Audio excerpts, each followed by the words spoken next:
Alors, qu'est-ce que je pense de l'alliance PDCI, PPACI? Bon, de ce que je sais, de ce que je vois, de ce que j'observe, le PDCI s'est engagé dans cette alliance de bonne foi. De bonne foi. Parce que le PDCI pense, de mon point de vue, à tort, que c'est de cette manière-là qu'il pourra mettre la pression sur le parti pour atteindre ses objectifs électoraux.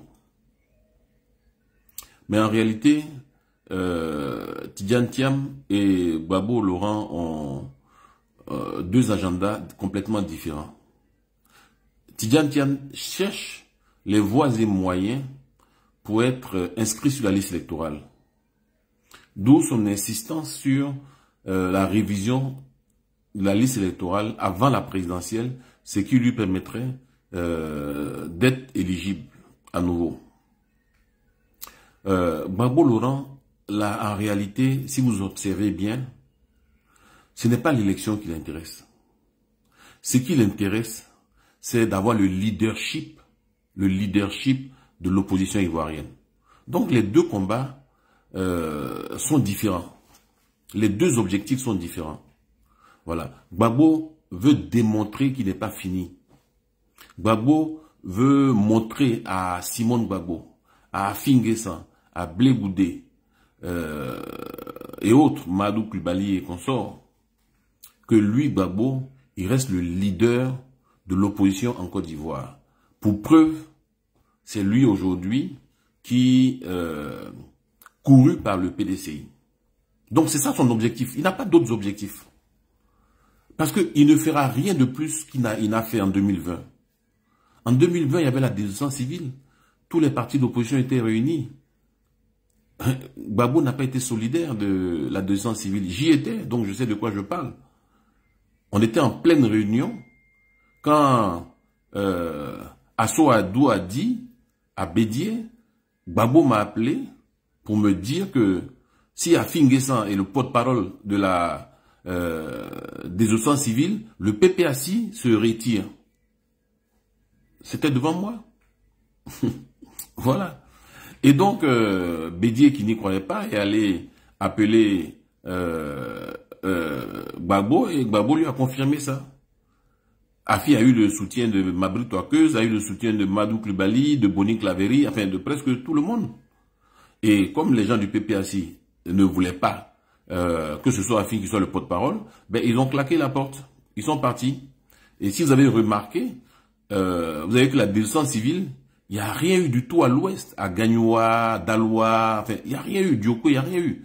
Ça chauffait à Yamsokro, à Dibokro, à Bongwanou, à Daokro, dans les zones baoulées, les zones à Caen. Voilà. À Dabou et tout ça, mais rien du tout à l'ouest. Pourquoi? Parce que Gbagbo a mal que ce soit Afinguessan qui soit le porte-parole. Partout où il est, il veut assurer qu'il est le leader. C'est lui qu'on suit. D'ailleurs, il faut regarder son appel de Beaunois. Il fait un appel de Beaunois en demandant aux gens de se rassembler autour de sa personne. Donc, c'est un égocentrique. Un égocentrique. Voilà. Doublé d'un narcissique. Donc, le PDCI, je pense, c'est de bonne foi. Mais c'est parce qu'ils ne connaissent pas suffisamment Gbagbo. Et donc, ils feront eux-mêmes leur propre expérience. Parce que c'est pas la première fois. Hein. Je crois que c'était en 2021 déjà. Lors des législatives, le FPI était en alliance avec le PDCI pour aller ensemble. Gbagbo a manœuvré, il a tout fait pour que ce soit lui et le PDCI. Voilà la réalité. Et donc, il y a déjà une alliance qui s'appelle CAP Côte d'Ivoire qui regroupe 25 partis politiques. Ça coûtait quoi à Gbagbo de venir rejoindre cette alliance-là? Si tant est qu'il veut que l'opposition soit unie pour ensemble engager la bataille des revendications. Non, c'est pas ça son problème. C'est pas l'union de l'opposition, c'est pas l'unité de l'opposition qui l'intéresse. C'est son leadership. Et donc, En créant cette alliance, la réalité c'est quoi? Il vise deux objectifs. Premier objectif, dire qu'il est dans le combat pour être inscrit sur la liste électorale. Et donc de cette façon-là, dans son camp, personne n'ose envisager un plan B. Parce qu'envisager un plan B, ben, tu vas être taxé de traite, de vendu, d'être au restaurant, d'être à la sorte de Ouattara, etc. Donc, tant qu'il dit, on est dans la lutte pour être inscrit, personne ne va donc oser songer à un plan B. Rappelez-vous une de ses sorties, je ne sais plus c'était quand, où il disait, être inscrit sur la liste électorale, c'est pas ça qui est important. Ce qui est important, c'est la décision du Conseil constitutionnel. Et là, il a fait volte-face. Il fait volte-face parce que il voit en face le PDCI, le FPI, le COGEP et autres sont en train de structurer une opposition. Et ça lui est insupportable. Ça lui est insupportable. Et donc, il faut absolument qu'il manœuvre pour casser ça. Parce que son objectif, c'est que Afin Guessan, Blé Goudé, Simone Gbagbo et autres ne soient rien en Côte d'Ivoire. C'est ça son objectif. Son objectif, c'est pas que lui devienne président, que lui soit quelque chose, qu'il redevienne quelque chose. Son objectif, sa bataille ultime, c'est comment humilier ses anciens compagnons. Comment démontrer que lui, c'est lui qui est le plus fort, c'est lui qui est le plus grand, c'est lui qui est le plus aimé, et que les autres là ne pèsent en fait rien. C'est ça qui est sa bataille. S'il réussit cette bataille-là, alors ça suffit à son bonheur. Mais ce sont ses partisans qui n'ont pas compris ça. Ce sont ses partisans qui n'ont pas compris ça. Mais ils le comprendront, tout comme le PDCI le comprendra, le PDCI fera sa propre expérience sur cette affaire-là. Voilà, je le dis, je n'ai rien contre Gbagbo, mais je connais suffisamment l'homme. Voilà, je connais suffisamment l'homme. Gbagbo, c'est pas quelqu'un qui a la culture d'aider autrui. Si vous venez le soutenir, alors il n'y a pas de problème. Et je peux vous donner une multitude d'exemples. Lorsque le FPI était au pouvoir, qui était le maire de Gagnoa? C'était le RDR. Vous imaginez le RDR au pouvoir et le maire de Kong et FPI ou PDCI, c'est impensable. Le PDCI est au pouvoir et le maire de Daoukro sous Bédier et FPI, c'est impensable. Mais Gbagbo n'a rien fait du tout pour aider le candidat du FPI. Et c'est le RDR qui a gagné. Et c'est pareil dans pratiquement toutes les zones BT. Son propre fils était candidat à la députation à Yopougon, à la mairie à Yopougon, face à Bictogo. Vous l'avez vu, à Yopougon aller soutenir son fils de façon symbolique? Non, pas du tout. Mais moi, je me rappelle que Ouattara, tout président de la République il est, il y avait des municipales à Bobo, où son candidat, l'ancien ministre des Mines et de l'Énergie, comment il s'appelle déjà, Tunkara, était en difficulté. Ouattara s'est déplacé pour aller battre campagne, parce que pour lui, Abobo était un symbole, et donc il était important pour lui que Abobo ne bascule pas dans l'opposition. Et donc, tout président de la République il est descendu sur le terrain pour mener cette bataille-là. Donc, voilà la réalité. Si vous venez aider Gbagbo, il n'y a pas de problème. Si vous vous mettez derrière Gbagbo, il n'y a pas de problème. Mais pensez que Gbagbo va mener votre combat, va mener votre bataille, vous vous trompez lourdement. Quand Gbagbo dit non, il faut qu'on libère, il faut que Soro Guillaume rentre, etc., que Soro Guillaume soit sur la liste électorale, vous croyez vraiment que c'est sincère ça? Vous croyez que c'est sincère? Franchement. Quand il dit ça et qu'il est incapable de dire ça à Blé Goudé qui est resté avec lui en cellule une dizaine d'années, vous croyez que c'est sincère? Mais bon, les Ivoiriens sont des gens extraordinaires. C'est-à-dire, ils sont capables de se mentir à eux-mêmes et puis de croire en leurs mensonges. Et donc, ils sont dans ce jeu de mensonges-là. Et quand on dit, ah oui, tu as la haine contre Gbagbo, mais je donne des éléments factuels.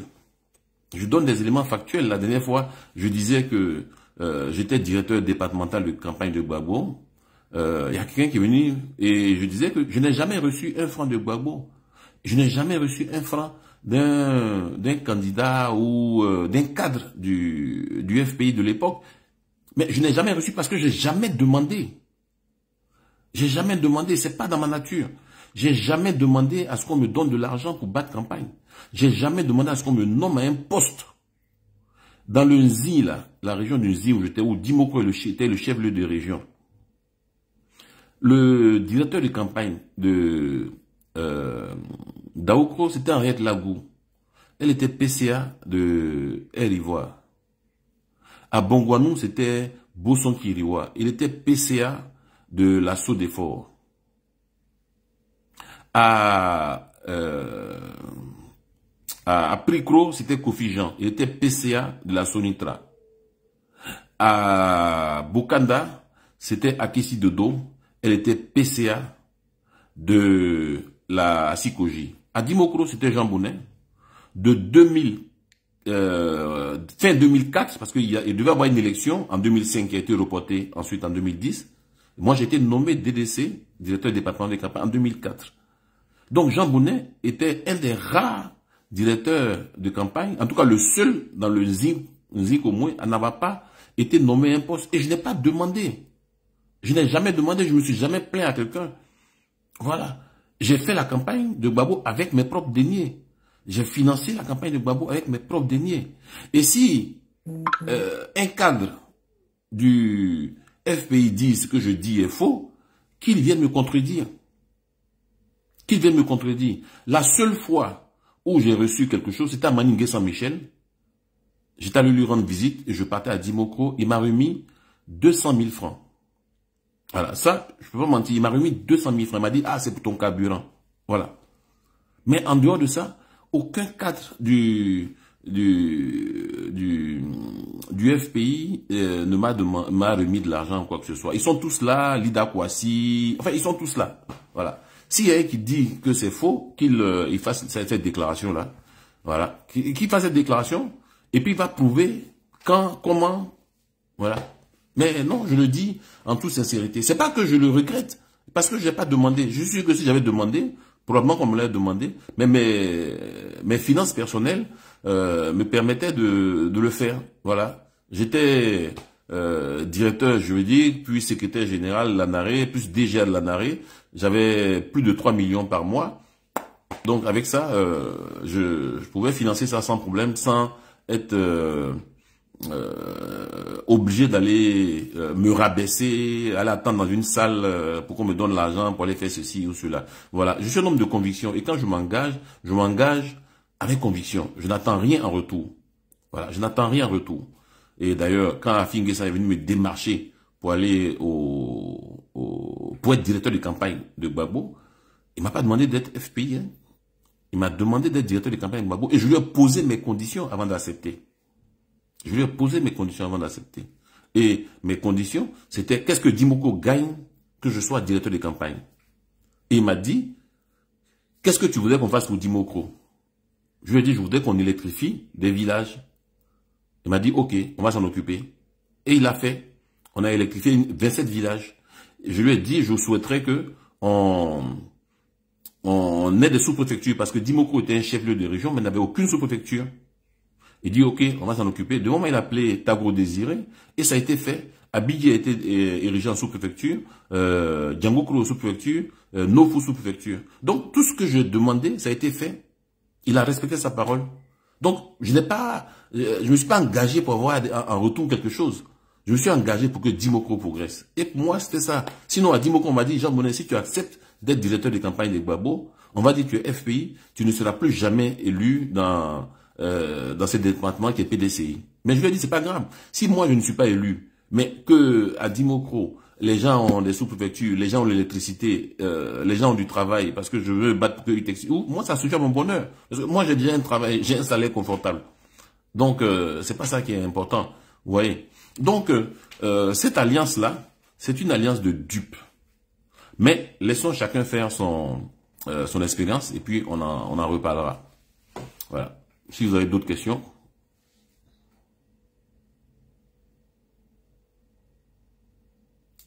Si Gbagbo veut utiliser Soro Dio pour renverser M. Alassane Ouattara, mais Soro Guillaume, je ne sais pas vous donner un pouvoir extraordinaire à Soro Guillaume. Soro Guillaume se cherche, il est en train de vagabonder dans le AES comme un juif errant, et on pense que lui là, il peut faire quoi? Il peut rien faire du tout. On a mis tous ces gars en prison, il a fait quoi? On a mis tous ces gars en prison, il a fait quoi? Rien du tout. Les gens n'ont pas pris les armes pour Soro Guillaume. C'est ceux qui disaient qu'ils ont pris les armes là. Ils n'ont pas dit que c'était pour Soro Guillaume. Hein? Donc ne lui donnez pas ce pouvoir qu'il n'a pas. Voilà, ça fait pratiquement 10 ans qu'il est en train d'errer dans la nature. Donc, si Gbagbo veut utiliser Soro Guillaume pour faire un coup d'État, ça c'est encore des plans de TikTok, ça. Voilà, j'appelle ça des stratégies TikTok. Concernant le plan B des partis politiques, Kader Bado. Bon, de quel parti politique tu penses? Si tu penses du PPACI, au PPACI, ils n'ont pas de plan B. Ils auraient pu avoir un bon plan B en la personne de Awa Donmelo. Mais Awa Donmelo a deux, je dirais, deux handicaps. Le premier, c'est qu'il n'est pas de l'OSBT. Et ça, c'est une réalité. S'il était là-bas, je pense que ça changerait peut-être quelque chose. Mais il n'est pas de l'OSBT. Et d'ailleurs, moi je me rappelle, au plus haut de la crise entre le FPI, au sein du FPI, entre Gbagbo et Afi, qu'est-ce que les gens disaient? Donnez la chose de Gbagbo. Le FPI, c'est la chose de Gbagbo. C'est pas un parti politique, c'est la chose de Gbagbo. Il y en a même qui nous disaient, mais le PDCI, c'est pour les Baoulés, le RDS, c'est pour les Djoula, le FPI, c'est pour les BT. Donc, donnez la chose de Gbagbo, comme si un parti politique. Et donc, nous, qui étions les Baoulés et qui allons travailler là-bas, on allait travailler comme des esclaves, comme des manœuvres dans la chose des BT. C'est ce qu'on nous disait. Voilà, c'est ce qu'on nous disait. Vous voyez? Donc, Donmelo a cet handicap-là. Et le deuxième handicap qu'il a, c'est que Gbagbo l'a jamais aimé. Voilà la réalité. Gbagbo n'a jamais aimé Donmelo. Vous savez, Donmelo avait quitté le FPI, il est allé créer Renaissance. C'est Afi N'Guessan qui a ramené Donmelo au FPI et qui l'a fait nommer, quand il était Premier ministre, DG du MENET. Gbagbo n'en voulait pas. Gbagbo n'en voulait absolument pas. Donc Gbagbo n'a jamais fait confiance à Donmelo. Pourquoi? Et ça, je tiens ça de Brigitte Kuyo. Elle m'a dit que Gbagbo n'aime pas les gens brillants. Gbagbo se méfie des gens brillants. Et tous ceux qui sont brillants ont toujours des problèmes avec Gbagbo. Que ce soit Afi N'Guessan, que ce soit Donmelo, que ce soit Madou Coulibaly. Gbagbo n'aime pas les gens brillants parce qu'il pense que les gens brillants peuvent lui faire de l'ombre. Voilà la réalité. Donc, faut pas compter sur Soro pour quoi que ce soit. S'il devait faire quelque chose, il y a longtemps qu'il l'aurait fait. Donc, voilà, ça, c'est des stratèges de TikTok qui peuvent penser à des choses comme ça. Aujourd'hui, la Côte d'Ivoire est hyper sécurisée. La Côte d'Ivoire est hyper sécurisée. Vous pouvez même pas imaginer le niveau de sécurité qu'il y a dans ce pays. Rien qu'à Abidjan, vous avez près de 20 000 caméras. Rien qu'à Abidjan. Voilà. Je ne sais pas exactement le chiffre. Peut-être moins, mais en tout cas, il y a Abidjan est clairsemé de caméras. Et ils ont commencé à mettre des caméras partout, à l'intérieur. Il y a des caméras dans des coins stratégiques des frontières. Il y a des drones, il y a des satellites, il y a des... Enfin, je sais pas. Il y a une collaboration avec les États-Unis, avec la France, avec des renseignements étrangers. Vraiment, pour faire un coup d'État en Côte d'Ivoire, il faudra vraiment sortir la grosse stratégie, quoi. Voilà. Donc, il faut pas compter sur ça. Voilà. Et s'il doit y avoir une alternance, il faut plutôt jouer sur les failles de ce régime-là. Il faut jouer sur les failles de ce régime. Et les failles existent, elles sont nombreuses. Elles sont nombreuses. Quand Chi Patrick faisait son discours à EBMP, il a parlé par exemple le capital humain. Moi, j'estime que le RHDP ne valorise pas le capital humain en Côte d'Ivoire. Ne valorise pas. Moi, je suis choqué quand je vois qu'il y a des écoles, des universités, des centres de formation qui cumulent 2 ans, 3 ans d'impayés de bourse Des bourses de 30 000, 35 000 francs, et que l'opposition n'en parle pas. Je me dis, mais attends, ce qui est plus important pour eux, c'est qu'on mette telle personne sur la liste, qu'on fasse la révision de la liste électorale, qu'on fasse le parrainage de la façon dont ils voudraient. Mais les questions des bourses, là, ça intéresse des milliers d'étudiants. Et c'est ça le capital humain. Mais vous n'en parlez pas. On dit on a investi dans des infrastructures. Ok, c'est vrai. Mais vous avez des étudiants qui ne peuvent pas payer leur manuel scolaire, qui ne peuvent pas payer leurs frais académiques, parce qu'ils n'ont pas les bourses, tout simplement. Vous n'en parlez pas. On a construit des centres de santé. Oui, c'est vrai, on a construit des centres de santé. On a construit des CHU. On a construit des hôpitaux généraux. Mais vous y allez, dans certains, il n'y a pas de médicaments. Même un seul sparadrap, il n'y en a pas. On vous dira, allez à la pharmacie de l'hôpital pour acheter, et vous allez à la pharmacie de l'hôpital, vous n'en trouvez pas. On vous dira, allez à la pharmacie de la ville. Donc voilà, je donne ces sujets, ces exemples. Voilà autant de sujets que l'opposition peut critiquer. Mais on a l'impression que vous êtes complètement déconnecté de la réalité des Ivoiriens. Tout ce qui vous intéresse, c'est comment être sur la liste électorale, comment réviser la CEI, comment faire le parrainage, etc., etc. Mais ça, c'est loin des préoccupations des Ivoiriens. C'est loin des préoccupations des Ivoiriens. Vous avez des quartiers. Moi, en tant que président de FIER, je vois les dénonciations. Vous avez des quartiers entiers qui n'ont pas de l'eau depuis des mois. Depuis des mois. Je ne dis pas depuis 2 ou 3 jours. Depuis des mois, ils n'ont pas d'eau. Mais ça, quel politicien en parle? Quel politicien en parle? Donc, contrairement à ce que le RHDP dit, son bilan n'est pas inattaquable. Son bilan est attaquable. Sauf qu'en face, l'opposition est préoccupée par des considérations qui sont loin, très loin des préoccupations du peuple. Voilà la réalité. Ange Diela. Oui, la cherté de la vie, c'est une réalité. Donc, je conçois que beaucoup a été fait dans les infrastructures, notamment des infrastructures au niveau santé. Mais tout ne peut pas rester au niveau des infrastructures. Il faut le capital humain pour diriger, pour gérer ces infrastructures. Vous prenez les routes. On a fait de nombreuses routes, mais ces routes-là se dégradent tous les 3 mois. Tous les 6 mois, il faut réinvestir dans ces routes-là. J'ai fait un post sur ça, sur l'autoroute. Comment vous pouvez... Attendez, une route là, quand on fait une route, c'est minimum pour 10 ans. Mais dans les normes, c'est 20 ans. Mais les entreprises qui font les routes ne sont pas tenues de fournir une garantie décennale, c'est-à-dire une garantie d'au moins 10 ans, ne serait-ce que pour un bâtiment. Là, je ne parle pas de superstructure, je parle d'infrastructure. Dès l'instant où la commune, le département, la région, l'État a réceptionné l'ouvrage, donc ce qu'on appelle la réception définitive, l'entreprise a eu son chèque, c'est fini. Elle n'a plus d'obligation. Parce qu'on fait 2 réceptions, on fait la réception provisoire, mais une route, la réception provisoire, entre la réception provisoire et la réception définitive, il peut se passer 2 mois, 3 mois maximum. Vous allez voir quoi abîmer une route en 2 ou 3 mois. Ça survient 6 mois après, 1 an après. Mais là, l'entreprise a déjà touché son chèque, ils sont partis.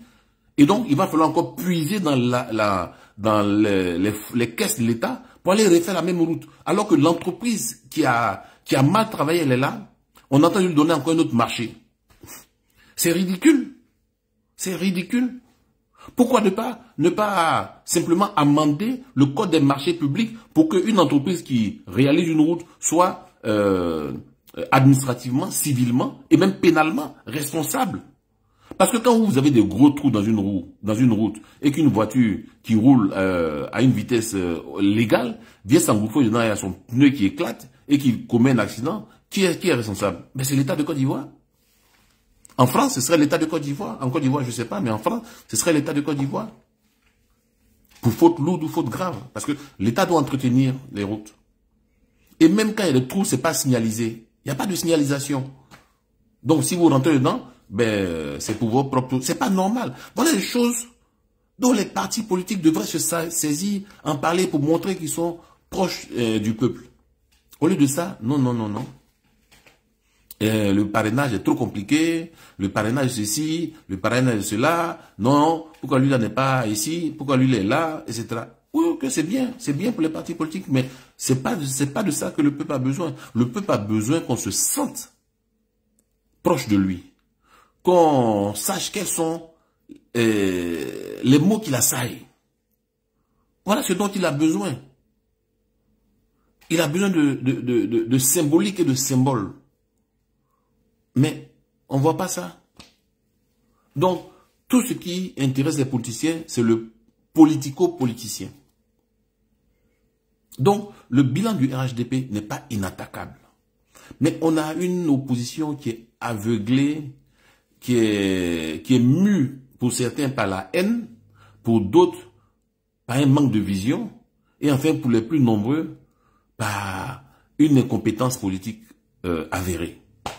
Et donc face à ça, vous avez un RHDP qui, je dirais, qui rigole. J'ai lu un journal L'Avenir qui disait, mais Gbagbo Laurent, directeur de campagne de Gbagbo, de Ouattara, mais c'est une réalité. Le meilleur directeur de campagne de Ouattara, c'est Gbagbo. C'est Gbagbo. Il a la culture de la musaille, mais il n'a pas la culture du travail. Donc, il va faire une réunion, il va faire rire les gens, liquide du bœuf, etc. Et tout ce qu'on retiendra, c'est qu'il a dit liquide du bœuf. Mais bon, en termes programmatiques, zéro. Zéro. Voilà. Donc, on ne peut pas rester dans la culture de la musaille éternellement. Un pays ne se construit pas de cette façon-là. Voilà. Je critique le bilan de Ouattara, mais force est de constater qu'il a fait des choses. C'est perfectible, mais il a fait des choses.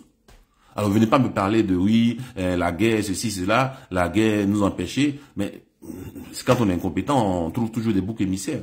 Parce que la guerre, la rébellion, ça tombe pas du ciel comme la pluie. Même la pluie, encore aujourd'hui, les météorologues sont capables de prévoir qu'il y a la pluie qui va tomber. Donc, ça, c'est un argument pour incompétent. Voilà. Quand on est incompétent, évidemment, on n'est pas capable de mater une rébellion. On n'est pas capable d'anticiper sur les faits et gestes d'une rébellion. Et on prend ça comme argutie pour justifier son incompétence politique. Bon, bref, si vous avez d'autres questions. Que penses-tu du candidat Afi? Tout le monde sait ce que je pense d'Afi N'Guessan. C'est un monsieur très très brillant. Un monsieur très brillant. Mais bon, pour des raisons qui lui sont personnelles, il n'arrive pas à s'émanciper de Gbagbo. Voilà. Il pense forcément qu'il doit s'entendre avec Gbagbo, il doit marcher dans les sillons de Gbagbo. Bon, ça, je ne sais pas pourquoi. C'est tellement une chose. Et pourtant, il est plus compétent que Gbagbo. Est-ce que vous imaginez un débat entre Afi et Gbagbo? C'est impossible. Il n'y a qu'à voir Gbagbo. Je vais créer une banque et la banque va servir quoi? Ben, ça va ressembler à une banque. Voilà. Ouais, monsieur Gbagbo, pour quelle raison nous devons, nous jeunes, te voter? Ben, personne ne vous oblige à me voter. Vous allez construire quoi avec ça? Vous allez aller où avec ça? Mais allez regarder, je vais poster après quelques interventions d'Afi N'Guessan. Tu peux ne pas être d'accord avec la personne. Pour X raisons, pour des questions politiciennes. Mais tu ne peux pas nier sa compétence technique. Transversale sur tous les dossiers. Après, peut-être qu'il fait les mauvais choix politiques qui font qu'il n'arrive pas à décoller. Mais ce que je pense d'Afi N'Guessan, c'est que c'est un monsieur qui est brillant. Moi, j'ai travaillé avec beaucoup de gens brillants. Et d'ailleurs, j'ai demandé une fois à Don Melo, pourquoi de tous les cadres qui sont autour de Gbagbo, à l'époque quand vous étiez dans l'opposition, c'est toujours Afi N'Guessan que Gbagbo mettait devant. Il m'a dit, mais parce que c'était le plus brillant d'entre nous. Dans l'opposition, en 1995, je crois, oui, 1995, Afi N'Guessan était le directeur de cabinet de Gbagbo dans l'opposition. En 2000, Afi N'Guessan était le directeur national de campagne de Gbagbo dans l'opposition. Et il a gagné. Il a fait gagner Gbagbo. En 2001, Afi N'Guessan était le premier ministre de Gbagbo. Mais où étaient les Don Melo? Où étaient les Madou Coulibaly? Où étaient les Sangaré? Où était ceci? Où était cela? Pour que ce soit Afi N'Guessan qui soit toujours le premier devant. Simplement parce qu'il était brillant. Donc, quand bien même Gbagbo ne l'aimait pas, mais il ne pouvait pas se passer de sa compétence.